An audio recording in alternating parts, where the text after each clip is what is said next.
नमस्कार मु दीपक सेनापति। आज शुणा कालिदास रहस्यर सप्तम भाग विद्यानगरी रे कालिदास और केउटुणी कथा। परिवेषण परशुराम बेहेरा। सेतेबेले चतुर्दिगरे कालिदासंकर जयगान। माँ सरस्वतींकर कालिदासंक प्रति कि अमाप करुणा।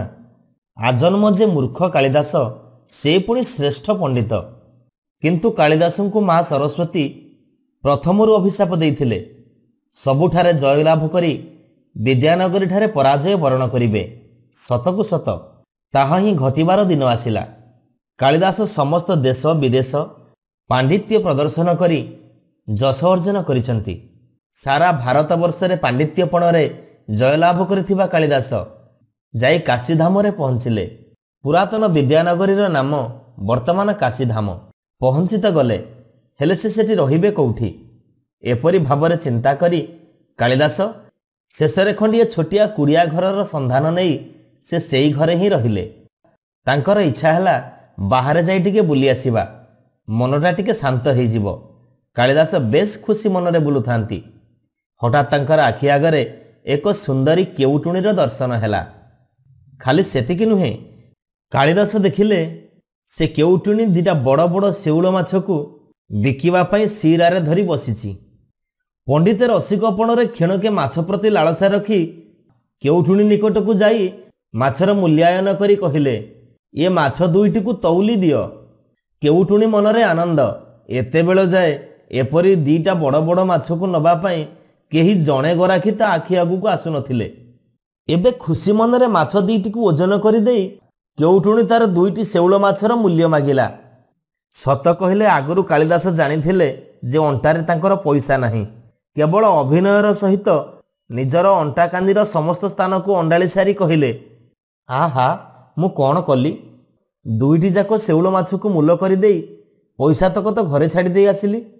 आच्छा केउटुणी तू गोटे काम कर, मोर एई जोड़िए शेउल माछरू तू गोटिए बंधा रख। मु मात्र गोटिए माछ को एठू नहीं जाउची, घरू पैसा धरिकी आसे। तते पैसा दे सारी अन्य माछटी मु नहीं जीवी।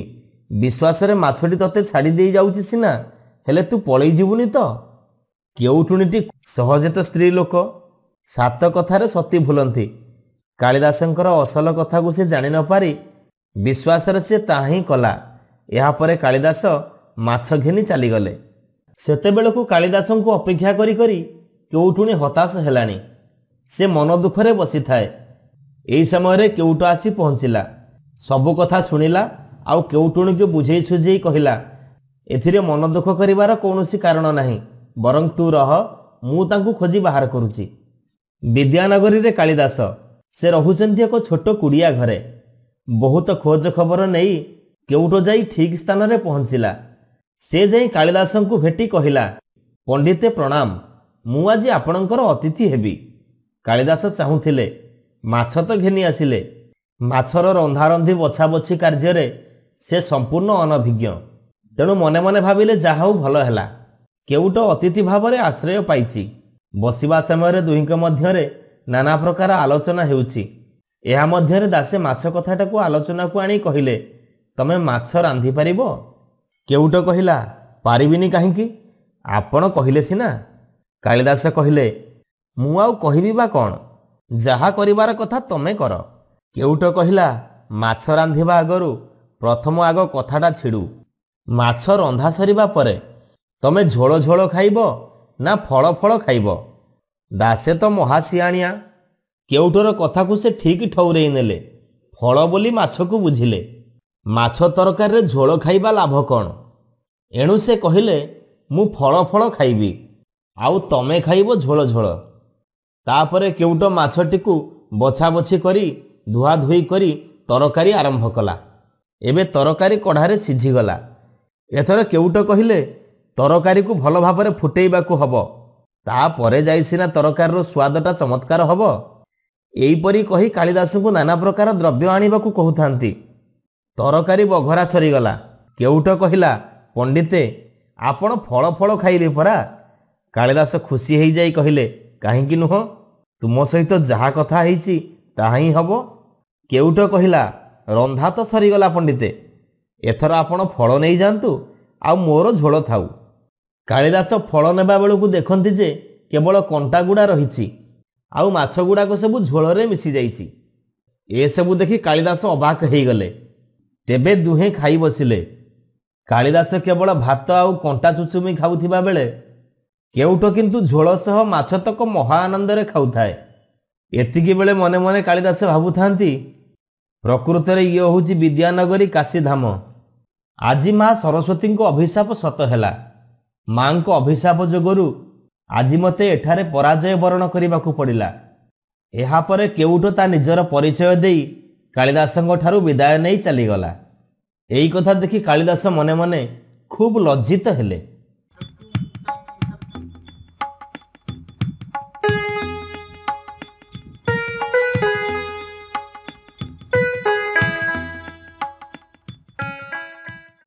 ନମସ୍କାର, ମୁଁ ଦୀପକ ସେନାପତି। ଆଜି ଶୁଣିବା କାଳିଦାସ ରହସ୍ୟର ଅଷ୍ଟମ ଭାଗ, ରାକ୍ଷସ ପୁରୀରେ କାଳିଦାସ। ପରିବେଷଣ ପରଶୁରାମ ବେହେରା।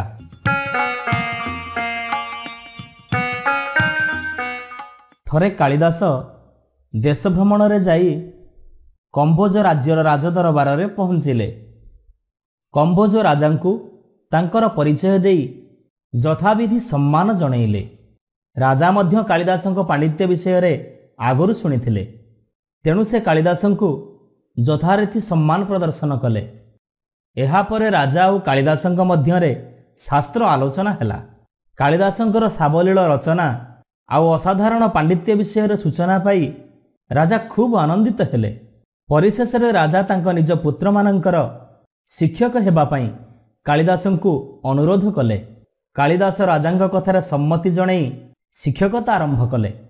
ପ୍ରତ୍ୟେକ ଦିନ କାଳିଦାସ ପିଲାମାନଙ୍କୁ ପଢ଼ଉଥିବା ସମୟରେ ଗୋଟିଏ ଶ୍ଲୋକ ନିୟମିତ ଶିକ୍ଷା ଦିଅନ୍ତି, ଯଥା ପାଠ ପୁତ୍ର ସଦା ନିତ୍ୟଂ ଅକ୍ଷରଂ ହୃଦୟ କ୍ରୂରଂ ସ୍ୱଦେଶେ ପୂଜ୍ୟତେ ରାଜା ବିଦ୍ୱାନ ସର୍ବତ୍ର ପୂଜ୍ୟତେ। ଅର୍ଥାତ୍ ରାଜା ସିନା ପୂଜା ପାଏ ଆପଣା ଦେଶରେ, କବି ପୂଜା ପାଉଥାଏ ଦେଶ ବିଦେଶରେ। ଏ କଥା କ୍ରମେ କ୍ରମେ ରାଜାଙ୍କ କାନରେ ପଡ଼ିଲା। ପ୍ରତ୍ୟେକ ଦିନ ଏଭଳି ଶିକ୍ଷା ପୁତ୍ରମାନଙ୍କୁ ଦିଆଯାଉଥିବାରୁ ରାଜା କାଳିଦାସଙ୍କ ଉପରେ ଖୁବ୍ ରାଗିଗଲେ। କାଳିଦାସ ଖୁବ୍ ଅହଙ୍କାରୀ ବୋଲି ରାଜା ଅନୁଭବ କଲେ। ତେଣୁ ତାଙ୍କୁ ଉଚିତ ଶିକ୍ଷା ଦେବା ପାଇଁ ଭାବି ଜଙ୍ଗଲ ମଧ୍ୟରେ ଲୌହ ଶିକୁଳି ଦ୍ୱାରା ବାନ୍ଧି ଫିଙ୍ଗି ଦେବା ପାଇଁ ଅନୁଚରମାନଙ୍କୁ ଆଦେଶ ଦେଲେ। ରାଜାଙ୍କ ଆଦେଶ ମାନି ଅନୁଚରମାନେ କାଳିଦାସଙ୍କ ହାତ ଗୋଡ଼ରେ ବେଡ଼ି ପକାଇ ଜଙ୍ଗଲ ମଧ୍ୟରେ ପକାଇ ଦେଇ ଆସିଲେ। ବିଧାତା ଯାହା ଭାଗ୍ୟରେ ଲେଖିଛି ତାହା ତ ଅକାଟ୍ୟ। ତେଣୁ କାଳିଦାସ ହିଂସ୍ର ଜନ୍ତୁମାନଙ୍କ ଭୟରେ ନିଜ ଜୀବନ ପ୍ରତି ମମତା ତୁଟେଇ ନିଃସହାୟ ହୋଇ ପଡ଼ି ରହିଥାନ୍ତି। କଥାରେ ଅଛି, ଯାହାକୁ ରଖିବେ ଅନନ୍ତ କି କରିପାରେ ବଳବନ୍ତ। ଏହାପରେ ଏମିତି ଘଟିଲା, ଯେଉଁଠାରେ କାଳିଦାସ ଅସହାୟ ଅବସ୍ଥାରେ ପଡ଼ି ରହିଥିଲେ ସେଇଠି ଗୋଟେ ବିଶାଳ ଗଛ ଉପରେ ଦୁଇଟି ରାକ୍ଷସ ରହୁଥିଲେ। ସେମାନଙ୍କ ଭିତରେ ଯୁକ୍ତିତର୍କ ଚାଲିଥାଏ। କାଳିଦାସ ସବୁ ଶୁଣୁଥାନ୍ତି। ଗୋଟିଏ ରାକ୍ଷସ କହୁଥାଏ, ମାଘ ମାସରେ ଅଧିକ ଶୀତ ହୁଏ, କିନ୍ତୁ ଆଉ ଗୋଟେ ରାକ୍ଷସ କହୁଥାଏ, ନା ନା ନା, ବର୍ଷା କାଳରେ ଅଧିକ ଶୀତ ହୁଏ। ଦୁଇ ଜଣଙ୍କର ଏମିତି ଯୁକ୍ତିତର୍କ କ୍ରମେ କ୍ରମେ ହାତାହାତି ପର୍ଯ୍ୟନ୍ତ ଗଲା। କୌଣସି ପ୍ରକାରେ ଏହାର ସମାଧାନ କରିନପାରି ସେ ଦୁହେଁ କୌଣସି ଏକ ମଣିଷର ସାହାଯ୍ୟ ନେବା ପାଇଁ ଏକମତ ହେଲେ। ଏହି ସିଦ୍ଧାନ୍ତ କାଳିଦାସ ଶୁଣିବା ମାତ୍ରେ ସେମିତି ବନ୍ଧନ ଅବସ୍ଥାରେ ପାଟି କରି କହି ଉଠିଲେ, ମାଘ ମେଘ ଦ୍ୱୟଂ ମଧ୍ୟେ ଯତ୍ର ବହତି ମରୁତଃ ତତ୍ରଂ ଶୀତ ବିଜନିୟାତ୍ ମାଘୈରପି ମେଘୈରପି। ଅର୍ଥାତ୍ ଶୀତ ହେବାଟା ପବନ ଉପରେ ନିର୍ଭର କରେ। ମାଘ ମାସରେ ପବନ ବହିଲେ ଶୀତ ହୁଏ, ଆଉ ବର୍ଷା ଦିନେ ପବନ ବହିଲେ ବି ଶୀତ ହେଇଥାଏ। ପବନର ମାତ୍ରା ଯେତେ ଅଧିକ ହୁଏ ସେତେ ସେତେ ଶୀତ ଅନୁଭୂତ ହୁଏ। କାଳିଦାସଙ୍କ ନିଷ୍ପତ୍ତି ନ୍ୟାୟସଙ୍ଗତ ଥିଲା।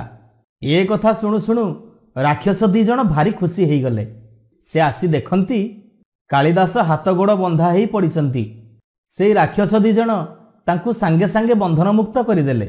ସେମାନେ କାଳିଦାସଙ୍କ ବୁଦ୍ଧି ଆଉ ଜ୍ଞାନକୁ ପ୍ରଶଂସା କରି ତାଙ୍କୁ ଅସୁର କୁଳର ରାଜା କରିବାକୁ ମନସ୍ଥ କଲେ। କାରଣ ବେଳେବେଳେ ରାକ୍ଷସମାନଙ୍କର ନାନା କାରଣରୁ ଝଗଡ଼ାର ସୂତ୍ରପାତ ହେଇ ଶେଷରେ ବଡ଼ ଧରଣର ଯୁଦ୍ଧରେ ପରିଣତ ହୋଇଥାଏ। ସେଗୁଡ଼ିକ ମେଣ୍ଟେଇବା ପାଇଁ କୌଣସି ଦାନବ କୂଳ ଦ୍ୱାରା ସମ୍ଭବ ହେଉନଥିଲା। ଯଦି କାଳିଦାସଙ୍କ ପରି ଜଣେ ବୁଦ୍ଧିମାନ ବ୍ୟକ୍ତି ଥିବେ तेबे एमिति समस्या आउ केबे उपुजिब नाही। एमिति चिंता करी सेमाने कालिदासंकु राजा हबा पई अनुरोध कले। कालिदास सेमानंक कथारे राजी हेई गले। तापरे राक्षस माने कालिदासंकु नेई सेमानंक राज्य रे राजा करेइले। सेठारे कालिदास राजा हेई महा आनंदरे राजुति करिबाकु लागिले। तेणे कालिदासंकर अनुपस्थिति रे विक्रमादित्यंक राजसभारे भालेणी पड़िलाणी। राजा खूब व्यस्त हेई तांकु खोजिबा पई लोक पठेइलेणी। कालिदासंक बिना राजा विक्रमादित्यंकु दिनगुड़िक विष विष परि लागुथाए। अनुचर माने शेषरे बुली बुली कालिदासंक संधान पाइले एवं कालिदास सेठारे राजा हेइथिबार खबर राजा विक्रमादित्यंकु जणाइले। राजा यह सुनिबा मात्रे कालिदासंक निकटरे उपस्थित होई राज्य भितर प्रवेश करिबा पई अनुमति मागिले। कालिदास राजा विक्रमादित्यंकर आगमनर खबर पाई तांकु ससम्माने पाछोटी नेले।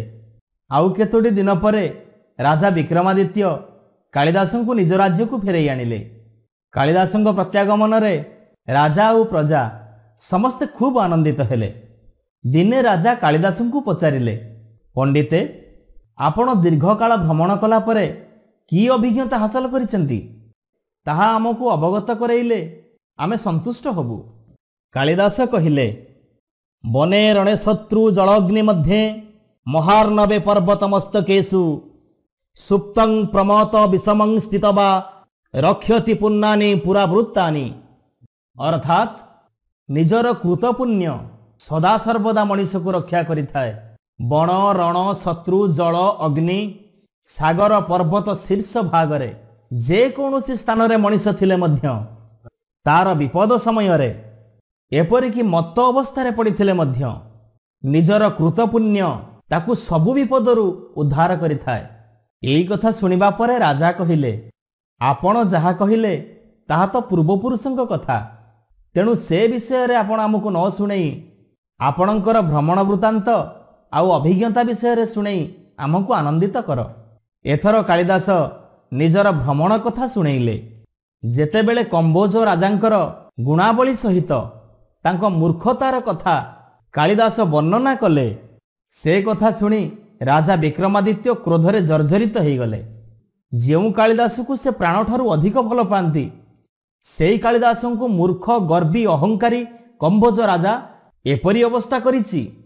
राजा ये सबु सह्य करि न पारि निजर एक सैन्य बाहिनी नहीं कंबोज राज्य आक्रमण करने को बाहरिले। राजा विक्रमादित्यंकर विराट सैन्य बाहिनीर सामना करबा पई कंबोज राजा असमर्थ थिले।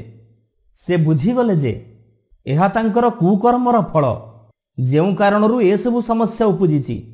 तेणु से कालिदासंक प्रति करिथिबा व्यवहार पई अनुतप्त होबा संगे संगे भयभीत हेई बहु धनरत्न देई संधि प्रार्थना करी खंडिए सांकेतिक पत्र लिखि मंत्रींक हाथरे विक्रमादित्यंक निकटकू पठेइले। मंत्री यथा समय विक्रमादित्यंक निकटरे पहुंची ससम्माने भेटी प्रदान कले। संधि निमित्त राजांकु अनुरोध करी कंबोज राजा देइथिबा सांकेतिक पत्र खंडिक राजांकु प्रदान कले।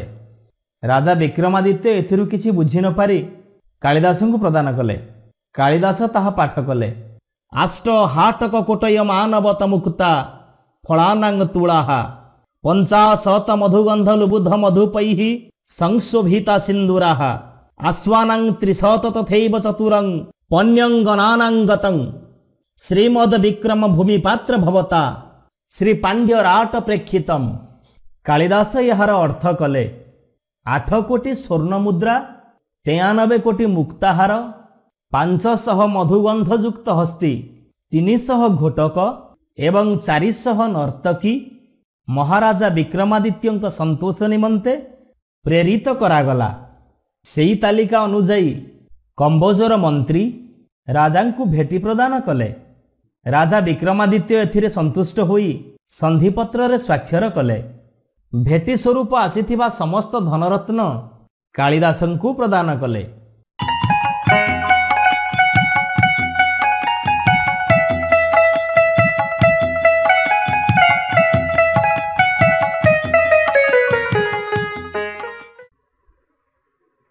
नमस्कार, मो दीपक सेनापति। आज शुणिबा कालिदास रहस्यर 9 अध्याय କାଳିଦାସଙ୍କ ଗୁରୁ। ପରିବେଷଣ ପରଶୁରାମ ବେହେରା।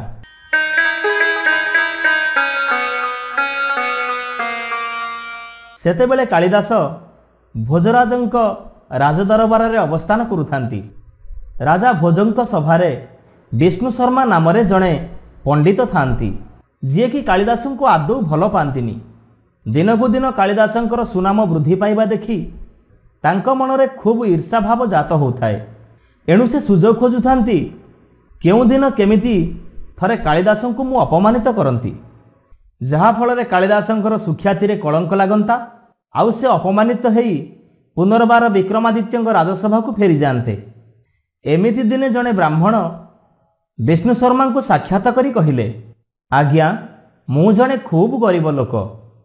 ମୋତେ କୌଣସି ଉପାୟରେ କିଛି ଧନ କରେଇ ଦିଅନ୍ତୁ, ଯାହାଫଳରେ ମୋ ପରିବାର ସୁରୁଖୁରୁରେ ଟିକେ ଚଳିଯିବ। ଆପଣ ମୋ ପ୍ରତି ଅନୁଗ୍ରହ କଲେ ଆପଣଙ୍କର ବହୁତ ପୁଣ୍ୟ ହେବ। ବ୍ରାହ୍ମଣଠାରୁ ବିନୟ ବଚନ ଶୁଣି ବିଷ୍ଣୁ ଶର୍ମାଙ୍କ ମନରେ ଦୟାଭାବ ଆସିଲା। ଆଉ କାଳିଦାସଙ୍କ କଥା ବି ଠିକ୍ ସେହି ସମୟରେ ତାଙ୍କ ମନକୁ ଆସିଲା। ସେ ତ ଚାହୁଁଥିଲେ ପ୍ରତିଶୋଧ ନେବା ପାଇଁ। ବିଷ୍ଣୁ ଶର୍ମାଙ୍କ ମନକୁ ଗୋଟିଏ କଥା ଆସିଲା। ସେ କହିଲେ, ବ୍ରାହ୍ମଣ, ତମକୁ ତ କୌଣସି ବିଦ୍ୟା ଜଣା ନାହିଁ, ଏଣୁ ତମେ ରାଜସଭାକୁ ଯାଇ ଶାସ୍ତ୍ରାର୍ଥ କରିପାରିବ ନାହିଁ। ଆଚ୍ଛା, ତମେ ଗୋଟେ କାମ କର, ତମେ ଯାଇ ଏଇ ନଗରୀରେ କେଉଁଠି ଗୋଟେ ଜାଗା ଦେଖି ସାଧୁ ବେଶ ଧରି ବସିଯାଅ। ମୁଁ ତମକୁ 4 ଜଣ ଶିଷ୍ୟ ଦେବି। ସେମାନେ ତମ ପାଖରେ ବସି କାଳିଦାସଙ୍କର ଗୁରୁ ବୋଲି ତମକୁ ଜନସାଧାରଣଙ୍କ ନିକଟରେ ପରିଚିତ କରେଇବେ। କିନ୍ତୁ ସାବଧାନ, ତମେ ଜମା ପାଟି ଖୋଲିବନି। ଯଦି ତମେ ପାଟି ଖୋଲିବ ତମର ସବୁ କଥା ଜଣାପଡ଼ିଯିବ, ଯାହାଫଳରେ ତମେ ତ ଯାହା ଦଣ୍ଡ ପାଇବ, ତମ ସହିତ ମୁଁ ବି ଦଣ୍ଡ ଭୋଗିବି। ଯଦି ତମେ ମୋ କଥାରେ ରାଜି ହେବ ତାହେଲେ ମୁଁ ତମକୁ ନିଶ୍ଚିତ ଖୁବ୍ କିଛି ରୋଜଗାରର ବ୍ୟବସ୍ଥା କରେଇଦେବି। ବ୍ରାହ୍ମଣ ପ୍ରଥମେ ଏ କଥାରେ ରାଜି ହେଉନଥିଲେ, ହେଁ ଶେଷରେ ବାଧ୍ୟ ହୋଇକି ରାଜି ହେଲା। ସେ ଯାଇ ନଗରରେ ଏକ ଛକରେ ସାଧୁ ବେଶରେ ବସିଗଲା। ଲୋକମାନେ ଦେଖି ପଚାରିଲେ, ଇଏ କିଏ? ତାଙ୍କ ଶିଷ୍ୟମାନେ ଉତ୍ତର ଦେଲେ, ଏ ହେଉଛନ୍ତି ମହାକବି କାଳିଦାସଙ୍କର ଗୁରୁ। ଏ ସମାଚାର ସାରା ନଗରୀରେ ବ୍ୟାପିଗଲା। କାଳିଦାସ ବି ଏ କଥା ଶୁଣିଲେ। ସେ ଅନୁମାନ କରିନେଲେ ଯେ ଏ କାର୍ଯ୍ୟ ନିଶ୍ଚିତ ଭାବରେ ପଣ୍ଡିତ ବିଷ୍ଣୁ ଶର୍ମାଙ୍କର ହେଇଥିବ। ରାଜା ବି ଏ ଖବର ପାଇଲେ। ସେ କାଳିଦାସଙ୍କୁ ଡାକି ପଚାରିଲେ, ମୁଁ ଶୁଣୁଛି ତମର ଗୁରୁ କୁଆଡ଼େ ଏଇ ନଗରକୁ ଆସିଛନ୍ତି। ତମେ ତାଙ୍କୁ ସାକ୍ଷାତ କରିବାକୁ ଗଲଣି ନା ନାହିଁ? ଏବେ କାଳିଦାସ କହିଲେ, ମହାରାଜ, ମୋ ଗୁରୁ ଯେତେବେଳେ ଆସିଛନ୍ତି ଦର୍ଶନ କରିବା ପାଇଁ ମୁଁ କେମିତି ନ ଯିବି? ମୁଁ ଆଜି ରାତିରେ ଯାଇ ନିଶ୍ଚୟ ତାଙ୍କୁ ସାକ୍ଷାତ କରି ଆସିବି। ସେହିଦିନ ରାତିରେ ସେହି ଛଦ୍ମବେଶୀ ସାଧୁଙ୍କ ନିକଟରେ କାଳିଦାସ ଯାଇ ପହଞ୍ଚିଲେ। ତାଙ୍କ ସହିତ ଏକାନ୍ତରେ କଥା ହେବେ ବୋଲି କହି ଶିଷ୍ୟମାନଙ୍କୁ ଗୁରୁଙ୍କ ନିକଟରୁ ଦୂରେଇ ଦେଲେ। ତାପରେ ଛଦ୍ମବେଶୀ ସାଧୁଙ୍କୁ କହିଲେ, ତମେ ତ ମୋ ଗୁରୁ ସାଜି ଏଠାରେ ବସିଗଲ। ଏହାର ପରବର୍ତ୍ତୀ ପରିସ୍ଥିତି କ'ଣ ହେବ ଏସବୁ କଥା ତମକୁ ଜଣାଅଛି ତ? ସତ କଥାଟା କ'ଣ ମୋତେ ଠିକ୍ କରି ବତେଇ ଦିଅ। କାଳିଦାସଙ୍କୁ ପ୍ରତ୍ୟକ୍ଷ ଭାବେ ପାଖରେ ଦେଖି ବ୍ରାହ୍ମଣ ଆସନ୍ନ ପରିସ୍ଥିତି କ'ଣ ହେବ ସେ ଭୟରେ କମ୍ପିବାକୁ ଲାଗିଲା। ହାତ ଯୋଡ଼ି ଦେଇ କହିଲା, ହେ ଗୋସେଇ ମହାପୁରୁ, ଏମିତିକା ବେଶ ମୋତେ ସେଇ ବିଷ୍ଣୁ ଶର୍ମା କରେଇଛି। ମୋର ଅପରାଧ ମାର୍ଜନା କରିବା ହେବେ। ମୁଁ ଗୋଟେ ମୂର୍ଖ ବ୍ରାହ୍ମଣ। ଆପଣଙ୍କ ଗୁରୁ ହେବା ଯୋଗ୍ୟତା ମୋର ବା କାହିଁ? ପେଟ ପୋଷିବା ପାଇଁ ମୋର କିଛି ଅର୍ଥ ଆବଶ୍ୟକ ଥିଲା। ବିଷ୍ଣୁ ଶର୍ମାଙ୍କ ଠାରୁ କିଛି ଅର୍ଥ ମୁଁ ସାହାଯ୍ୟ ଚାହୁଁଥିଲି। ସେ ଅର୍ଥ ପ୍ରଲୋଭନ ଦେଖେଇ ସେ ମୋତେ ଆଣି ଏଇଠି ବସେଇଛନ୍ତି। ବ୍ରାହ୍ମଣଙ୍କର ଭୟଭାବ ଦେଖି କାଳିଦାସ କହିଲେ, ବିଷ୍ଣୁ ଶର୍ମା ତମକୁ କେବେ ବି ଧନ ଦେଇପାରିବନି। ଯଦି ତମେ ମୋ କଥାରେ ରାଜି ହେବ ମୁଁ ତମକୁ ଯଥେଷ୍ଟ ଧନ ଦେବି। ଏ କଥା ଶୁଣି ବ୍ରାହ୍ମଣ ବିନୟ ହେଇ କହିଲା, ଆପଣ ମୋତେ ଯାହା କହିବେ ମୁଁ କରିବି ଆଜ୍ଞା। ମୋତେ ଏ ପରିସ୍ଥିତିରୁ ରକ୍ଷା କରନ୍ତୁ। ଏବେ କାଳିଦାସ କହିଲେ, ତୁ ଏଇ ବେଶରେ ଥା। ୟା ଭିତରେ ରାଜା ତତେ ନିଶ୍ଚୟ ଡକେଇବେ। ତୁ ଦରବାରକୁ ଯିବୁ, ନିର୍ଭୟରେ ଆସନ ଗ୍ରହଣ କରିବୁ। ରାଜା ଯେଉଁ ପ୍ରଶ୍ନ ପଚାରିବେ କିଛି ନ କହି ନୀରବରେ ବସିବୁ। ଉତ୍ତର କହିବା ପାଇଁ ତୁ ମୋତେ ଠାରିଦେବୁ, ହେଲେ କିଛି କହିବୁନି। ଏତିକି କହି କାଳିଦାସ ସେଠାରୁ ଚାଲିଗଲେ। ता परदिन राजा छद्मवेशी गुरु को पालिंकी बसे राजदरबार को डकई नहीं गले। महाकवि कालिदास गुरु जेते बेले उचित आसन दे बसैले। गुरुदेव सहित कथबार्ता हेबा पई कालिदास ठारू अनुमति चाहिए। आउ कालिदास कहिले, हाँ महाराज, कथबार्ता करंतु कि शास्त्रार्थ आलोचना करंतु, मो गुरु सेथिपाई प्रस्तुत। एबे राजा गुरुदेव को पचारिले, गुरुदेव, लंकार राजा रावण, तांकु केही केही रावण कहंती तो आउ केही केही रावण बोली कही थांती। रावण आउ रावण या भितरु कोउटा ठीक? छद्मवेशी ब्राह्मण आगुरु केबे राजांग सहित कथबार्ता हेई नथिला। एबे से ए प्रश्न सुनी घाबरेई गला। से नीरव रहिबा कथा से भूली गला। से नीरव रहिबा कथा से भूली गला।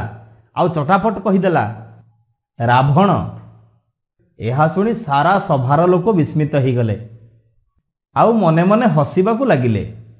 राजा पचारिले, रावण रावण केमिति ठीक हैला? ब्राह्मण सेते बेलू संपूर्ण भाव में छानिया हो जाइथिला। से कौन करिबो किछि उपाय न पाई कालिदास आड़ को अंगुली निर्देश करईदेला। इशारा पाई कालिदास संगे संगे गाई उठिले, भकारोह कुंभकर्णेश्च भकारश्च विभीषणे तयोर्ज्येष्ठे कुलश्रेष्ठे भकारोह किं न विद्यते। अर्थात कुंभकर्ण नाम रे भकार अछि, विभीषण नाम रे भकार अछि। तेबे दुई भाई ठारू बड़ ओ कुलर श्रेष्ठ जेउ भाई ता नाम रे भकार न रहिबो काहींकी? तेणु रावण परिवर्ते रावण ही ठीक। ए कथा सुनी राजा कालिदासंकर कथा जुक्तियुक्त बोली स्वीकार कले। एहा पर राजा खुशी हेई कालिदासंक गुरु को 1 लाख स्वर्ण मुद्रा उपहार देले। कालिदासंक जोगु ब्राह्मण यथेष्ट धन पाई निज गृह को प्रत्यागमन कला। राजसभारे उपस्थित विष्णु शर्मा कालिदासंकर कवित्व और कर्तृत्व देखि खूब लज्जित हेले। या छड़ा तांकर कौशल जे पंड हो जाइछि जानी खूब दुखित हेले एवं से राजसभा त्याग करी चली गले। आजिर कालिदास रहस्य को आमे एठी रखुछु। पुणी एक नुआ कहानी नहीं आमे आगामी अध्याय आसबू। सेतेबेले जाय विदाय दियंतु। नमस्कार। नमस्कार श्रोता बंधु, जदि आपण मानकु आम गप भल लागुथाय, आपण को मन को छू थाए, तेबे लाइक करंतु, सब्सक्राइब करंतु। सुंदर सुंदर कहानी नहीं आमे पुणी आपण पाखरे आगो को आसबू। आपण सब्सक्राइब करिवा परे बेल आइकन को दबाइबा पई केबे भी भूलिबेनी। जय जगन्नाथ।